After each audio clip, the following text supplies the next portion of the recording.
Желіде жақсы жаңалық. Бұл жаңалық үшін видеоролигіміз астына бір емес, мыңдаған лайк бассаңыздар дейді.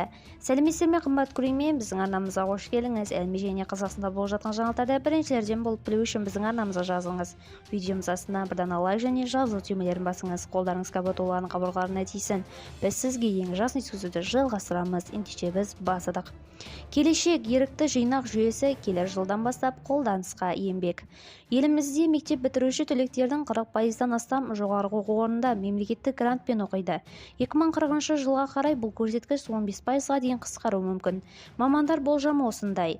Президент Қасым-Жомарт Тоқаев биылғы жолдауында үкіметке келешек ерікті жинақ жүйесін енгізу тапсырған болатын. Аталған жүйе келер жылдан бастап қолданысқа енеді.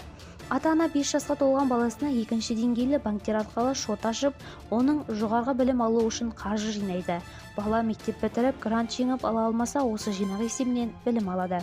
Егер өз біліммен оқуға түссе, онда ата-анасы жинаған қаржыны баспана алуға жұмсайды. Басқа да жаңалықтарды білу үшін және видеоролигіміз сізге пайдалы болған болса, достарыңызға таратуды және де лайк басуды ұмытпаңыздар. Алайда жақсылық тарату, оны жасаумен тең.